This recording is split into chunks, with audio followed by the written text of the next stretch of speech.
Սիրելույս ձեզ, սիրելի հայրենագից, այսօր ձեզ գուզեմ ընթերցել 1992 թվականին արձանագրված պատմությունը, որը վերնագրած եմ հետևյալ երկու բառերով՝ հոգելից հանդիպում։ Գիրակի 15 նոյեմբեր 1992 թվականին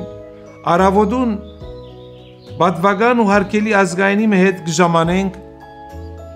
Moncton St. George Anglican եկեղեցին,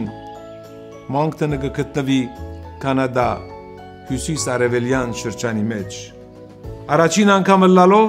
Սուրբ Պատարագ մատուցելու այնտեղ եւ հոն գտնվող խումբը հայ հավատացյալներու հոգեգան լիցք ու մխիթարություն ներշնչելու բարի միտումով։ Եկեղեցին ուր հրավիրված էինք, բնականաբար պիտի ունենար իրեն հատուկ պաշտամունքի բահը։ Դեղվին հոգևորականը լստած լալով հայազգի եպիսկոպոսիմը այցելության մասին արդեն հայտարարած էր գիրակնորյա իրենց թերթիկի մեջ եւ հիմա օգտվելով արիտեն գհրավիրեր զիս հավուր բաճաճի քարոզմը ներկայացնելու։ Սիրով կընդունիմ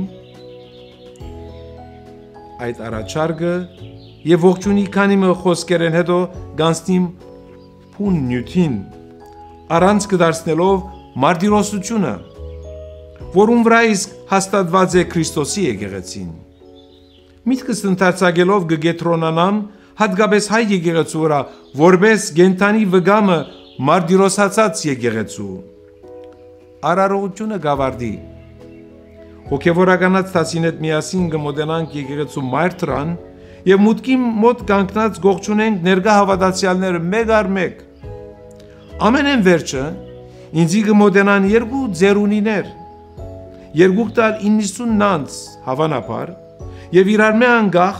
կպատմեն իրենց պատանական օրերու մասին, թե ինչպես 1990-ական թվականներուն զգստնավորության դակավին դպրոցական աշակերտներ Մոնկտոնի հերավոր այս ափին իրենք եւս շատ-շատերու նման իրենց լուման են լերտրած ինբաստ հայ որբերու օգնության ֆոնդին։ Այդ ձերունիները իրենց անգերց հուզումով խորաբես կծնցեն զիս, բաղմը կգդրվիմ դվյալ իրականութենեն ու գերտամ թեպի մեր ժողովրդի սև օրերը, թեպի 1896 թվականի չարտերը, ձերունիները մին հաղթանթամ մարդմը անգարող զսպելու իր զգացումները գուլար և գսեր I am delighted to see an Armenian bishop visiting Moncton. God has rewarded me. Նույն օրը կվերադառնամ Մոնտրեալ։ Գիշերը ուշ ադեն դակավին կսկամ այդ օդար ու անծանոթ մարդու հոգին խրովկը, իդես հայ ժողովրդի գրած տարաբանքներուն եւ մեզի հանդեպ անոր ցուցաբերած անգերց նվիրումն ու սերը, հոգելից հանդիպումը, վարձատրությունը Աստուծմե։ Ամեն։